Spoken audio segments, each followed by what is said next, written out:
This is the Global Wisdom Call, and we are welcoming all of you from around the globe, and you can join us by chat. And let's see if I can see people who are coming on, the participants. I see Vito Acosta from Colombia. See Heather Ashamara from New York. I see Claire Garrison. There's Chris Turner from next door. Leanne from over in North Carolina. See Myra Jackson, welcome. So good to see all of you. There's Shannon Hayes Truex from the state of Washington. So if you'll take advantage of being with us by expressing yourself in the chat. So if you'll go down to the bottom of the Zoom window and click on chat, then you'll be able to note that Sheila Safer is facilitating the chat room, and you can join us with that.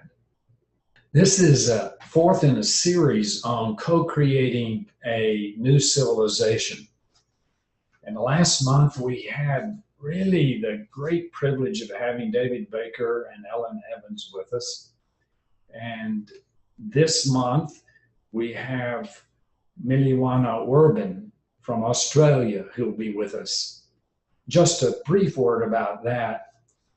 Some of our Global Wisdom participants were in Australia on another matter, and they were privileged to link with Miliwanga and began telling her about some of our work in the Earth Tribe and the Wisdom School. And Miliwanga sent word that she was going to be in the United States and that she would like to come down here and sit under a tree with Judith and me and visit. And we talked back and forth, and I sent a message. I said, hey, do you have any interest in co-creating a new civilization? And I got a very enthusiastic response. So now we have a conversation with her upcoming in just a few moments. And all of you who are participating, we had really 250 or so people register for this call today, which tells us that all of us are interested in circling around to find this connection between ancient wisdom and the newer sciences, and how together we're co-creating a new civilization, and with the recognition that our culture right now is not working too well. And so as a result of that, we're crossing a bridge into a new era. But before we bring on Miliwanga, in honor of the indigenous point of view, Judith and I are going to sing a Calls the Spirit song.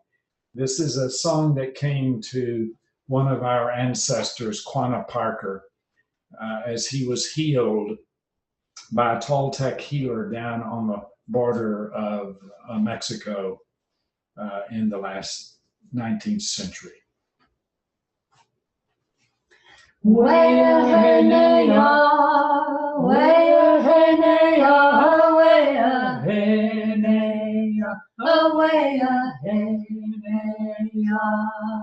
Yo, away I oh, away I oh, away I oh, yo, away I oh, away I oh, away I oh.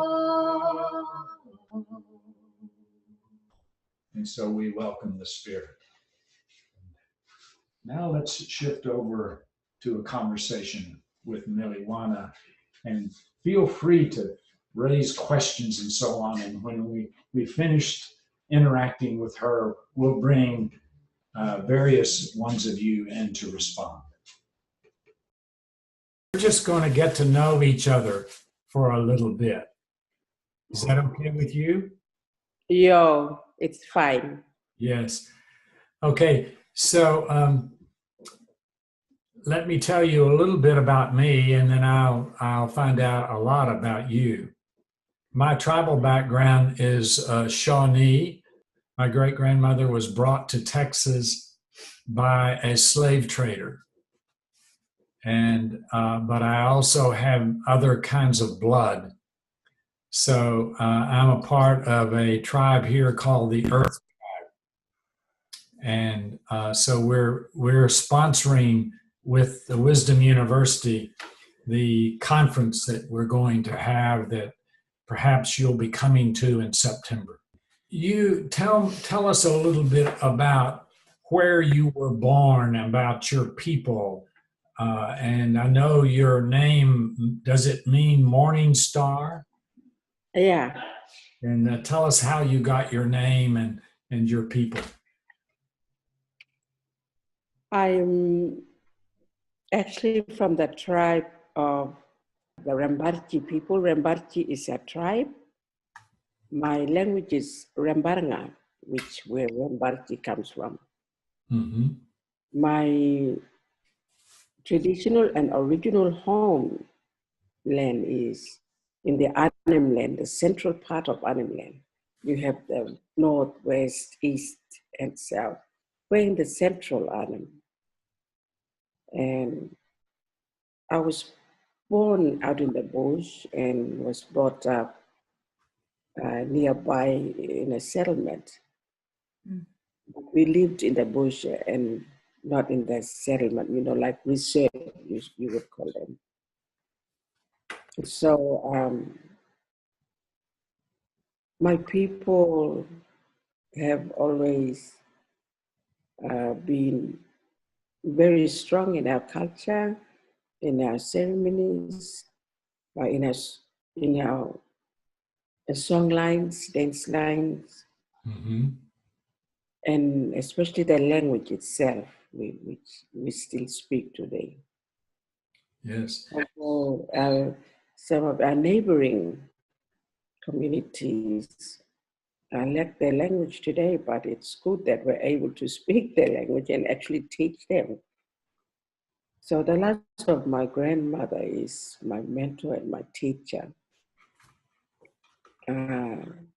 She has walked with me all the way, teaching me our knowledge, of the Ramburunga people. I'm also a cultural consultant for my women council that we have, the Aboriginal Strong Bala Women. My name, Miliwanga, is actually a Ramburunga name, handed down to me it's actually my grandmother's name. Uh-huh. So our names are given to us under our grandmothers that have gone now. So their names still live on in our, we take the names of our grandmothers and our grandfathers. Yes. So Miliwanga is actually, it is morning star. Yes. But it is also, it also explains the caretaker of Morning Star. So I am a teacher of Morning Star. I am. Yes. So let me ask you, you were born in the bush, and what would that look like? How would your mother, would she have been in a, have midwives with her, or how would that be? Yeah, we have our traditional birthing system and the protocol that follows. We have traditional midwives. My mom was one of them. And my mom delivered the last of her children, the 13th child, which is my brother. But along that line, I too am a traditional midwife. So sometimes with our indigenous people, when they give birth, they seek out a tree that they can be with during the birth. Is that something your people do? Yeah, we have to go and find also a good shade that would shelter the mother and the child while she is in labor. Uh-huh. And it is very good because I find it quite so amazing that a lot of our women, I'm talking about traditional birthing. The traditional birth is so much like the woman, your woman over there. Does your name Morning Star, which you received within your family, does that ever indicate a relationship with the stars? Of course, yeah. In my tribe alone, the Ramburunga people, we have songs, we have dance even, the songs that go with the dance that we perform is of the morning star, which we call the Barnambir. And the Barnambir is often danced at special ceremonies when we are being asked or invited to perform for a family. Would the Morning Star be a part of your totem? Would that be a way to Yeah. talk about it? Mm-hmm. Yeah, it is my totem. Uh-huh. It is my dreaming, we could say. Good, beautiful, beautiful. You have a beautiful countenance, and your energy comes across in a wonderful way. Just as Thank you. yes. So a lot of the people who are participating in this call, they're people from all around the world, and there will be several hundred people who will be listening to us, and so not all of them know what it means to follow your dream lines. So would you tell us a little bit about that? Your Song. the structure of our culture is very significant indeed and very sacred to us. To be able to identify, belong, I have that connection or having that oneness with all things. You have to have a structured, a culture that speaks and it delivers all these to you. Mm-hmm. For me, as a traditional healer, I have a lot to do with the well-being of people. And for the well-being of people, it means so much to us because we have a healthy lifestyle of living with the things around us that we are totally connected to. In our culture, we are connected to the plants and the animals. Everything that is in the universe, above and below, we are totally connected. And through this, we see where we identify oneself. The totems that we speak of are represented by the animals. And so in my tribe, my totem would be, it would be the bulbo.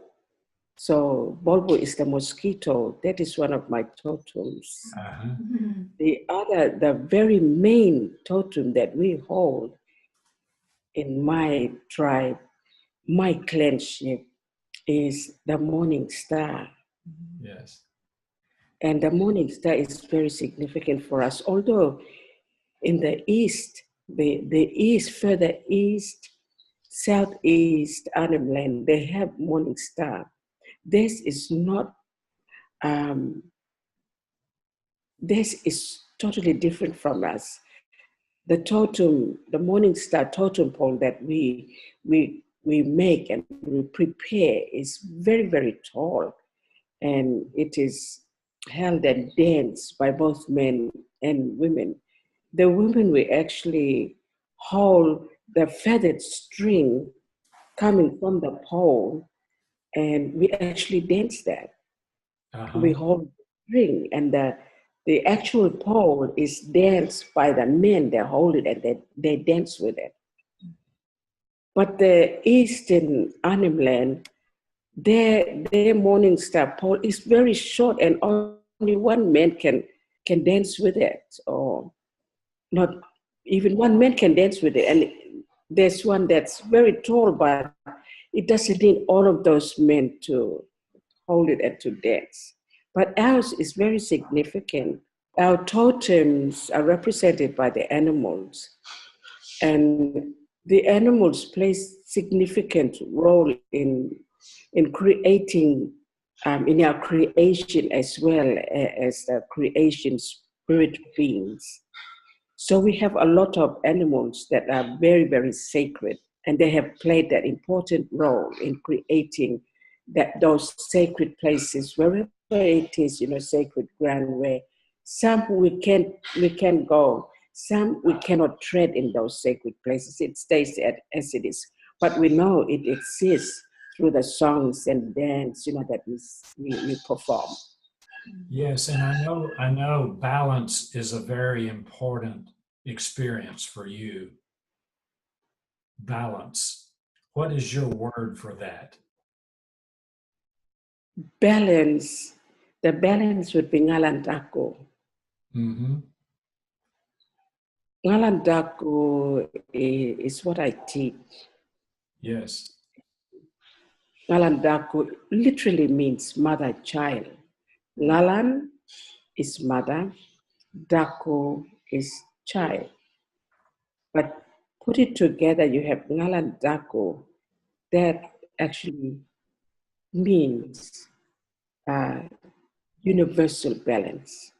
Universal balance, yes. Right now, I am sitting here talking to you, but right before me lies this beautiful valley with all these surrounding trees in the mountain. It looks so beautiful. This used to be where many, many eons ago, millions of years ago, there was this great big volcano eruption. And so this is what is left of it. It's so beautiful. But even sitting here, I feel it is a spiritual place as well for the countrymen who live here, the Aboriginal people. Yes. But I am here to share about spirituality. Yes. And that is one thing that people need to be aware that they have very important role to play, because they are part of that spirituality. All people, big and small, young and old, we all have our place in spirituality. Without spirituality, we cannot see where we are. We do not have a structured place in our culture. So part of our culture has, in this Ngalandako, the universal balance, spirituality is very important for us, because it brings out all our spiritual values that we need to abide by, and to make those wise choices. But in life, we have those choices that we make. And whatever people make, their choice, whatever they want to follow, it's up to them. But there will always be good and bad. Yeah. And so what people choose to become, that's who they become. But spirituality is a place for us where we be born from. We come out of that to be who we are today. And we know instantly how to react, with other people, or with the land, with the trees, with the animals. We know what we're going to do, with that ceremonies and like with we were talking earlier, you were talking about the traditional birthing. We know traditionally what we are to do. But everything in its set place holds this spirituality. And without it, we would not know who we are. Because we have four things that helps us and keeps our culture together. It's identity, belongingship, connection, and that oneness. So like non-indigenous people call unity, but we say oneness. Yes, so maybe you would tell us a little bit about each one of those. Yeah, I will. Okay. Identity plays a very big role because it identifies your tribal groups. We have so many tribes, just like you people there. And for us to know our tribes, we have to identify oneself, which means we identify our families, our clanship, and our tribe, and we identify with our totems. Mm-hmm. So this is where spirituality comes in, because spirituality holds all these things. When it comes to totem, we are represented by these animals. For example, my skin name is Galijan. So we have 16 skin groupings in Animland, the entire Animland, whether it's northwest, south, east, or central. We all have the same moiety. And there are two main pillars called Iricha and Dua. So I am Galijan of the Dua moiety. My totem, skin totem, is actually the king brown. And my totem, my family's totem, this is me and my sisters and my brothers. Our totem, like I mentioned earlier, is of the mosquito. Yes. And then the morning star, which is very significant, that is very important for all of us. The tribal group, the clan, different clan groups in Ramburunga, but that belongs to all of us. So would it be your notion that all of us have the capacity to have an identity with a totem? Oh yes, definitely. It doesn't matter. I was saying to this group of people that I was teaching this yesterday, that was our final lecture we had. And I said to them, despite of where you come from, what tribe you're from, what country you come from, or what language you speak, it doesn't matter. When it comes to those four things, your identity, your belongingship, your connectedness, and your oneness or your unity, all people have that. All people of the universe have that. Yes. Yeah. Because the people who say that they do not have all these four, it is because of what had happened to them in the past. In the past, we see all over the world how we have been colonized and, suffering and pain and poverty and all these things have set into our community. So a lot of people, like the indigenous people of the great southern land of a lot of them have lost their identity, their belongingship, their connection, and their oneness. But I'm down here now, down south in New South Wales. And I've been coming here for, a couple of years now, sitting and revitalizing the culture and sharing and giving out to these people who have lost this. And Yeah. also for non-indigenous people, I say, you have your grassroots, of your ways, your spirituality. All you have to do is just seek them and be open, to have this connection. You have to be open to all things around us. So you have to seek and search for your family roots of where they come from, and go to that place. Yes. And you and I may have a connection because my tribal name is Starheart. Wow. Uh-huh. That's awesome. Yes, yes. So we both have this connection with the stars, and maybe the mosquitoes have these little wings that connect you with the stars. Yes. So this is the most important thing that you're saying, that our spirituality needs to include a deep identity with a totem.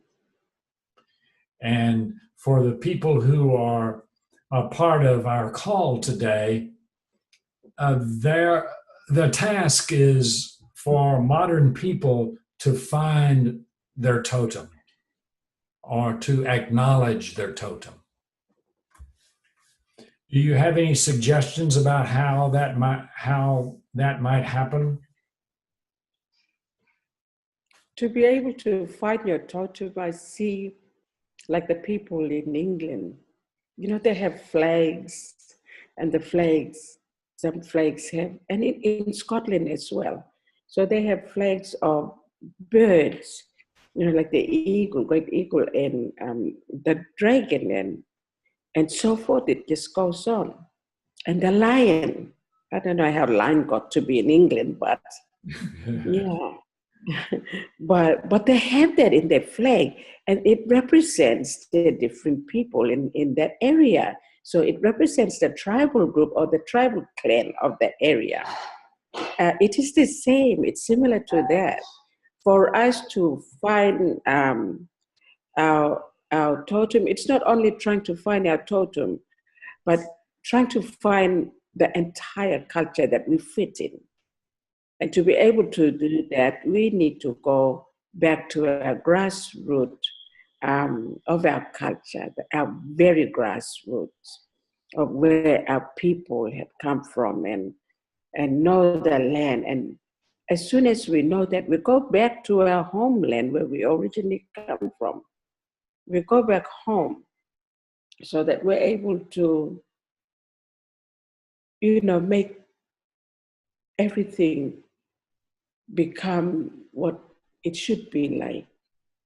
So we go home and we have to acknowledge, the land and the animals, our people, our countrymen, our relatives. But first of all, you must always make sure that spirituality is part of you, because it is spirituality that will bring all these things to you. So if you do not know your spirituality, you cannot know your totem, you cannot know your tribe, you cannot know your clan groups, you cannot know your language, you cannot know your forefathers or your foremothers and where they had come from, although they are constantly around waiting for us to make that connection, so that they teach us all this. They take us to the land, they take us to the land, and they say, this is your land, this is your language. So that is opening up our spirit, opening up our heart, and opening up our mind. Yes, and it seems like you're saying something very profound, and that is our spirituality is deeply connected with the landscape.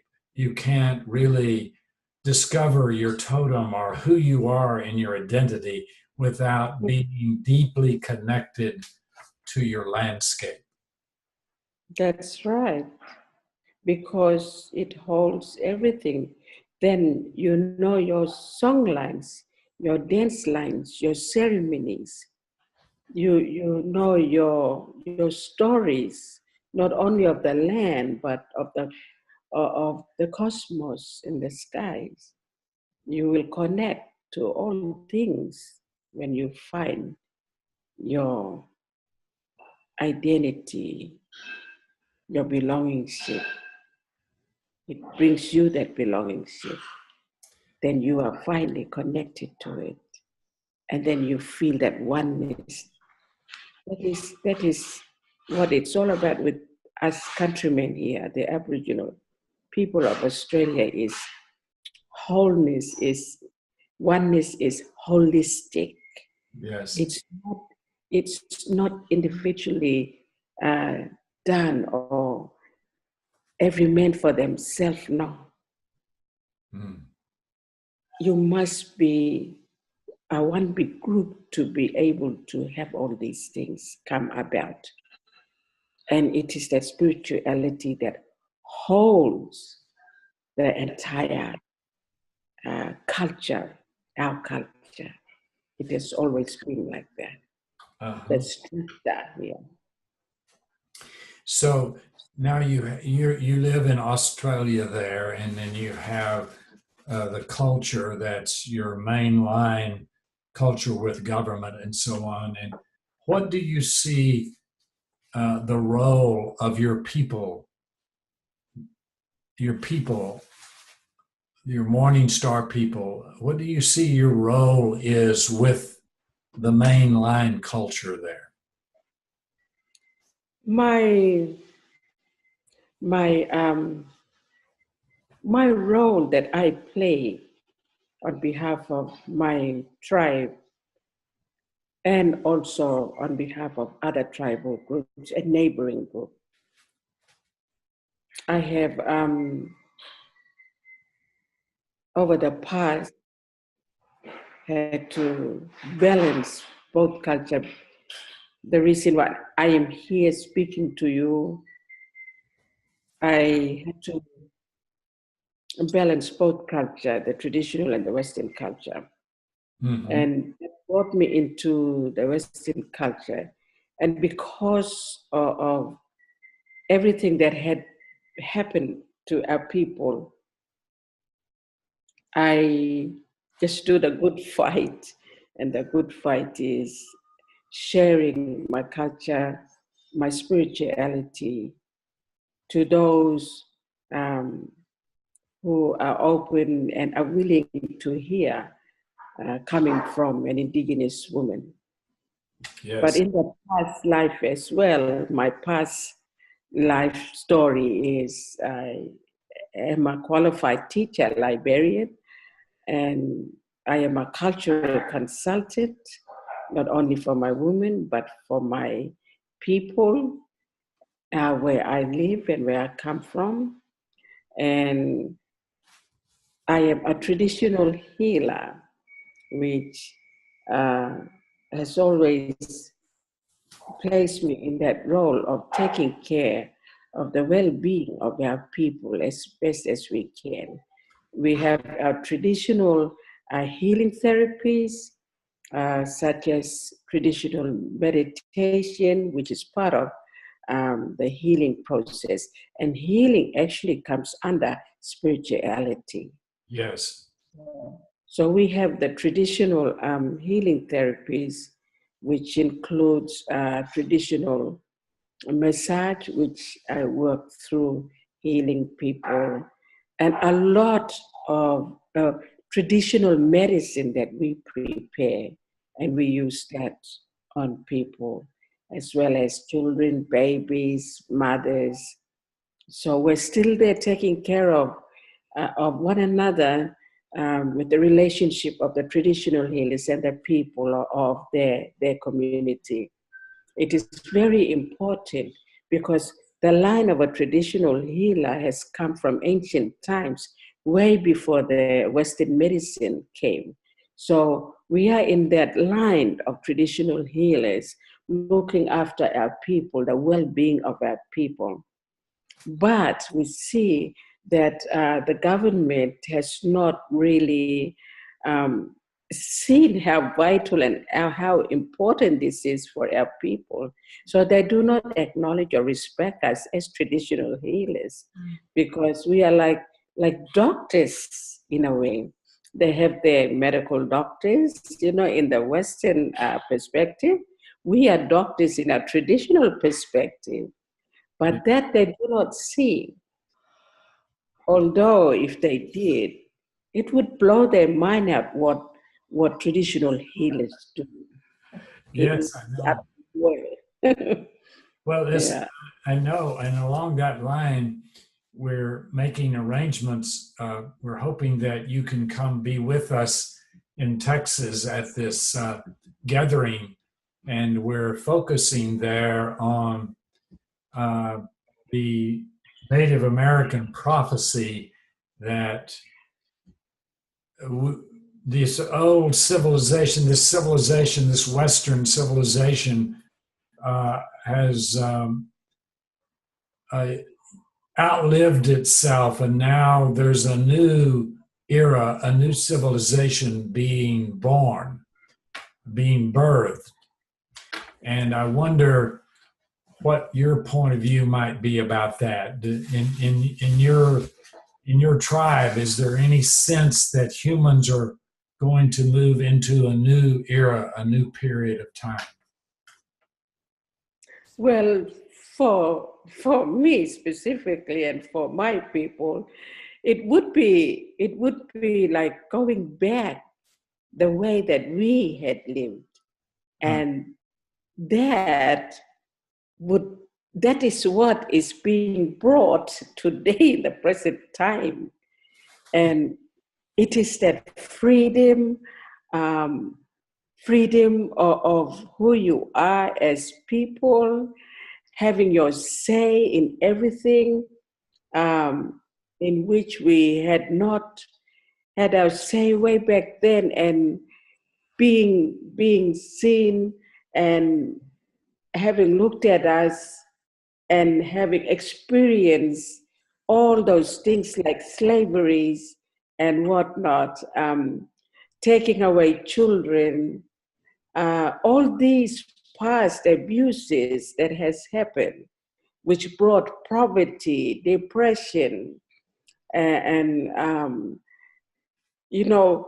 all the bad things that it had brought.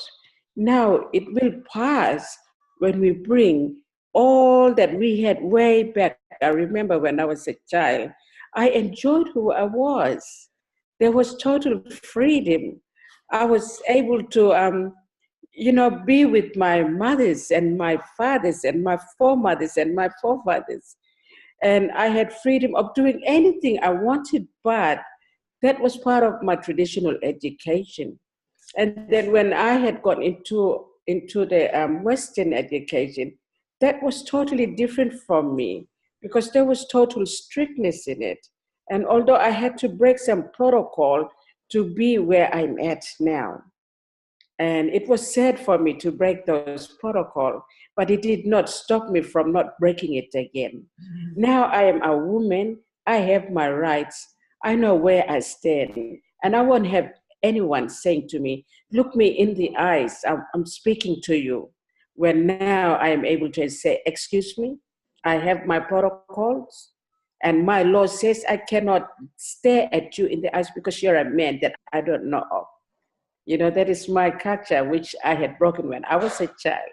But today I am able to go against that, stand up to it. So I see the past is being brought back here now in the future, so that we have all that we had lost before. There will be no more minings, no more destroying the land, no more digging up Mother Earth and see it destroyed, because digging up the land, it destroyed many of our elders. They fretted for the land and they passed on. Now we're able to bring what we had back then, our freedom of who we are, the original people of any original country where we are, we're able to bring that about and establish a freedom of all people, and to know what identity means, what belongingship means. To belong is to have that connection to each and every one of us, including foreigners, and then we have that complete oneness, which is unity. See, in my culture, we do not see foreigners as other people know. And there is no such words for racism, prejudice, discrimination. It does not exist. I don't have a language word for it. We see people as one. It doesn't matter what tribe. It doesn't matter what color skin you are or where you come from. Right. This is where we will all come together and unite and become that new world. Yes. Brought from ancient times, brought into here present time.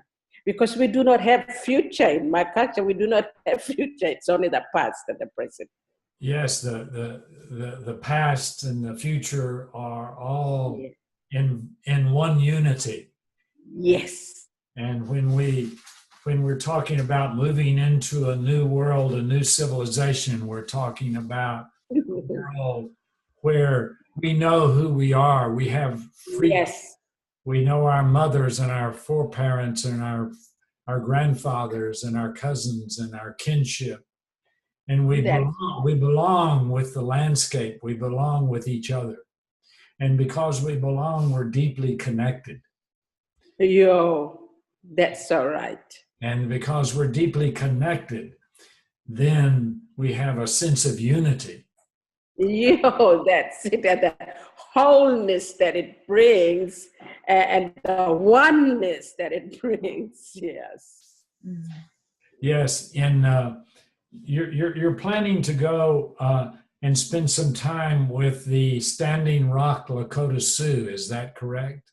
Yeah, with the Lakota people. Yes. They have a beautiful word. I'm sure you know it. Mitakiawasan. Do you know that word? Mitakiawasan? How do you say it?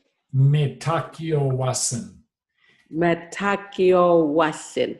And it means everything, everybody is related. Yes, that's right.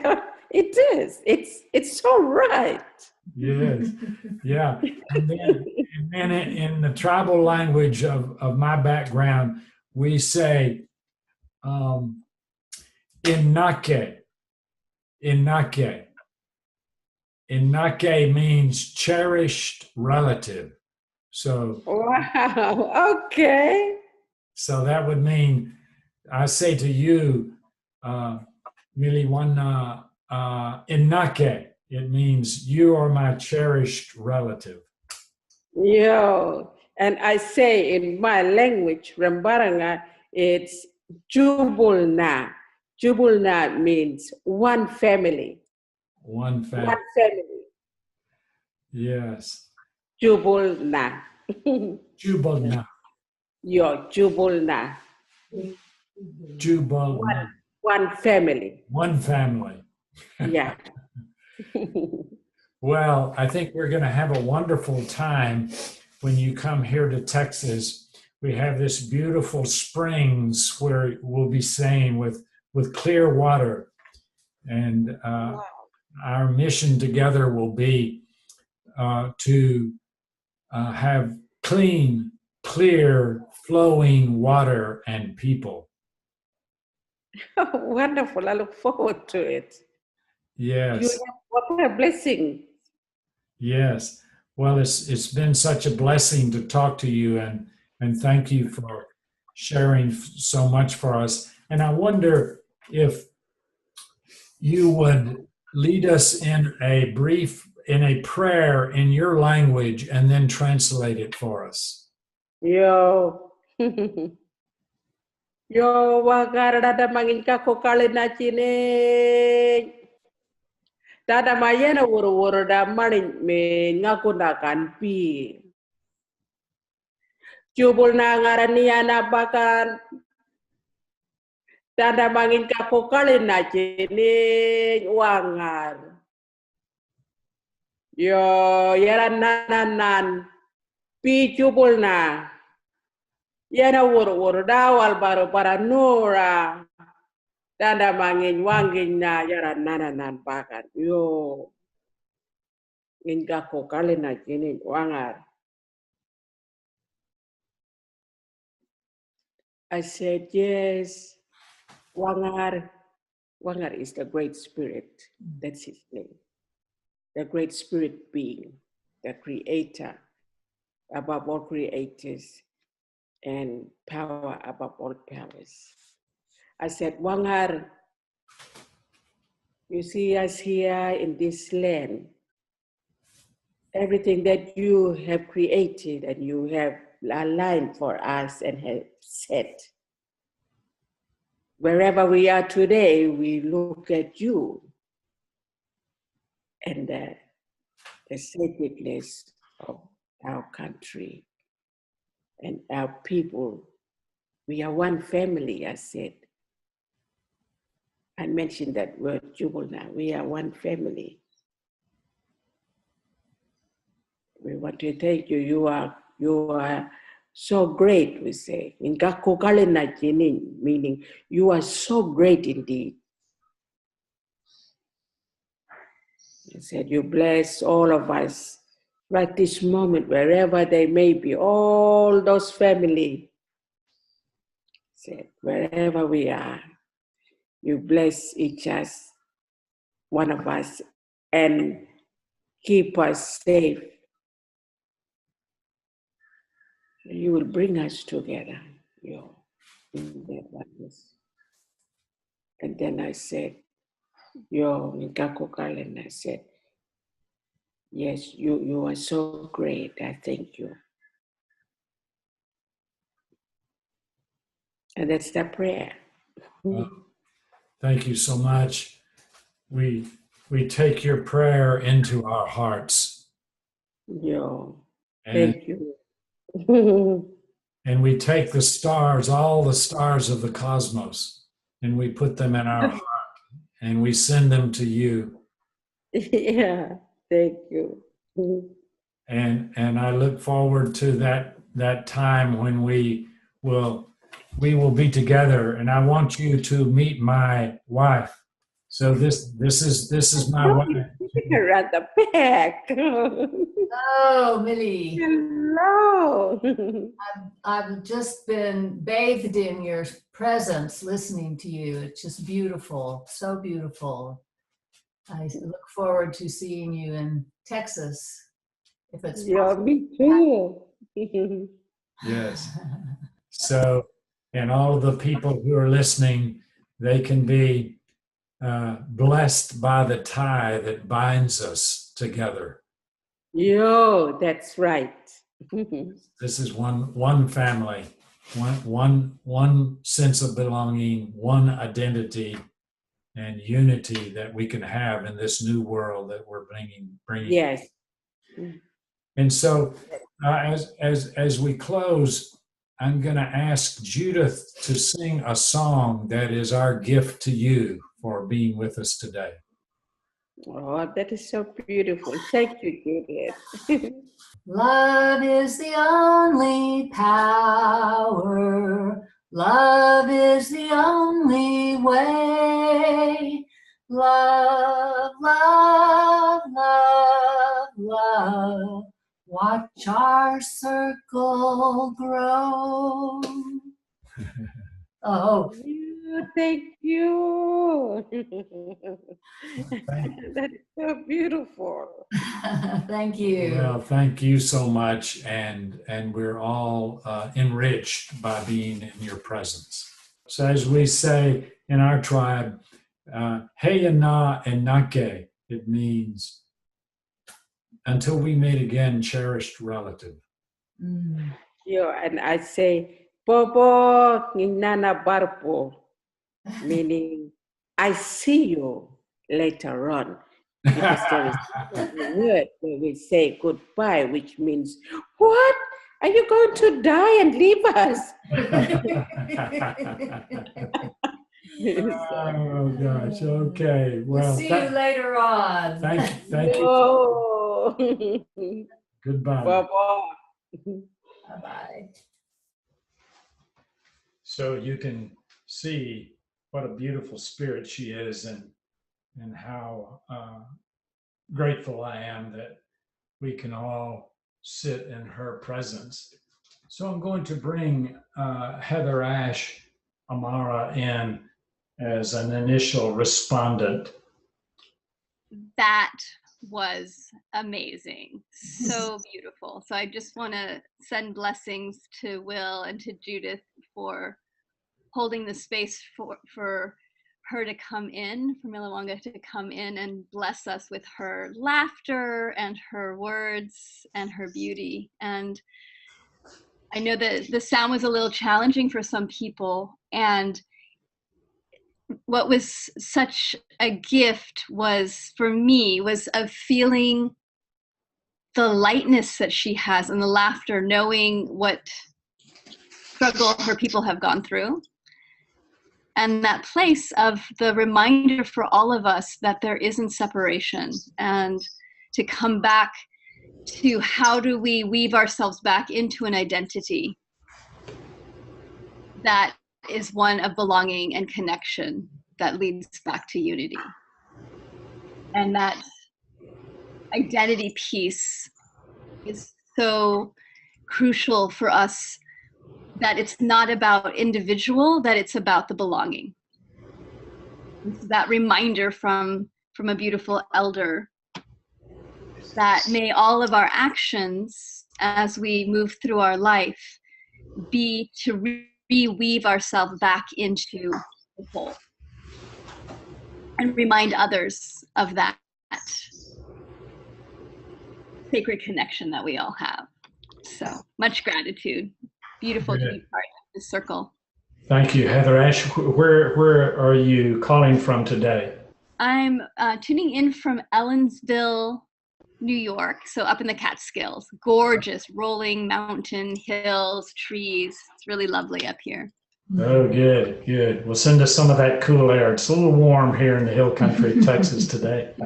Will do. Sending some coolness your way. Okay. Now we're bringing in Vito Acosta from Colombia. Thank you so much for this invitation. I want to thank you both, and also Sheila, who was the one who first invited me to be part of this beautiful community. And it's such a gift to have Miliwanga and to be able to connect somebody on the other corner of the world, like completely. It was so beautiful, and I totally agree with what Heather Ash says about the importance of reweaving ourselves into unity.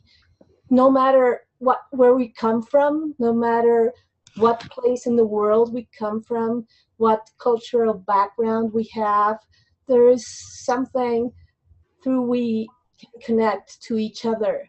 And we have to really find that again, because, well, in the middle of all this turmoil and all this going on in the world, we really need to look more into what connects us more than what separates us, or that illusion of separation that we are into sometimes, with this like coming apart and just focusing on what makes us different, and maybe getting scared about being different, because there's a lot of beauty in being different, and there's a lot we can add, like connecting to different cultures and different ways of seeing the world and experiencing spirituality. So it's beautiful to have this possibility, and I'm so grateful. It was so beautiful to see her and to hear her talk, and it's very moving. I'm very glad I could be part of this. Thank you so much. And thank you, Vito. I look forward to meeting you in person one day. I'm going to Me bring too. good, Yeah, good. yeah. And many of you. I'm going to bring Regina Water Spirit in now. Oh, well, I just finished combing my hair, so maybe that's a good thing.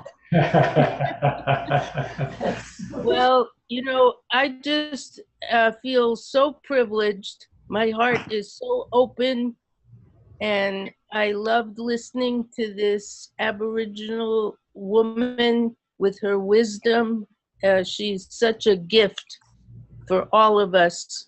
I have been with an Aboriginal man with a bare heart in a Native American church meeting, and I was very surprised. This was over 20 years ago. I was so surprised when the man interrupted Bearheart and went over to a participant to give the participant a healing. And I thought, oh, that's so rude. And Bearheart, he just fluted it and enjoyed it, and the healing was profound for everybody. And then the man sat down and said, thank you. And so all I could think of when she was speaking today was that experience. And I feel so privileged to know all of you and to participate with you. And I'm trying to make arrangements to get to Jacob's Well in September with you, because I feel very drawn, of course, to the water spirits. Yes, thank you. Thank you so much, Regina. Being a water spirit, I can see how you would bring an important energy and blessing to us. Thank you, Will. Yeah, it's great to hear your voice. Okay, I see Siegfried Kober over in Austria. I will. Yes. I will. Give any response you have to Miliwanga. It moved me deeply. Yeah, it really moved me. Felt a little bit of crying also because I was so moved, and I think this woman is speaking truth, and yeah, I'm looking forward to see her because I will be in Texas in September, joining you. Yeah. Oh, wonderful. Yeah, Wonderful. really, with my daughter. Oh, with your daughter. And what is your daughter's name? Maria. She's Maria. She's 24. And I'm really looking forward. Yeah. Oh, that's beautiful. Well, we'll have, I believe we'll have our grandson, Will, who's also 24-ish. Right. 24. That's great. That's great. Good, good. Well, I look forward to seeing you, and just saying to others of you who are thinking about coming, Sheila was telling me, Sheila keeps us organized, and we only have about 3 or 4 more spots open because we have some limitations about space. So if you're thinking about coming, well, just keep that in mind. Yeah. Now we have a chat from Angie Azur, and Angie says, how lovely. This was my first call with this group, and I'm so happy I participated. Thank you to all. One big family. That's such a beautiful thing. When you think about how in the United States and in other nation states around the world, people are so divided. And it's so good to think that sometimes we can come together and we're one big family trying to work things out rather than other kinds of approaches that we can see so easily. Thank you all for being with us. To close today, Judith and I are going to sing a song for you together, and we're going to sing in a native tongue. The name of our gathering, or the subtitle of our gathering, co-creating the new civilization. We have Buddha, Einstein, and Quanah Parker. And many of you don't know Quanah Parker, but where I grew up, he was one of my greatest heroes and teachers, and one of the last great Native Americans to be born in the wild and find his identity in the wild, and also to cross the bridge and learn how to work at bringing together his ancient culture with the civilization of the early 20th century. It was so much of a jolt to him to live in Western civilization that he got sick. And when he got sick, he went south to the border of Texas, where he met a Toltec curandera, a shaman, who offered him healing. And she taught him this song, and this is the song that calls the healing spirit all of our lives.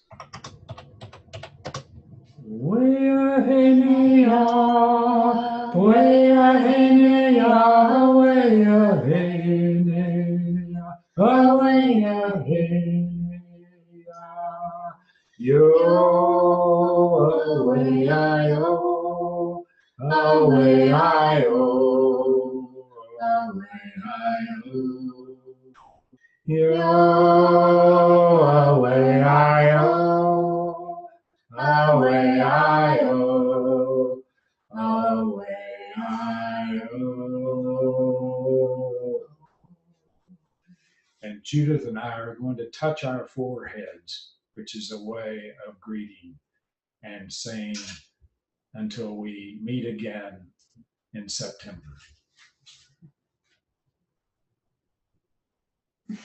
Hey, and Nake, cherished relatives, we're all one family.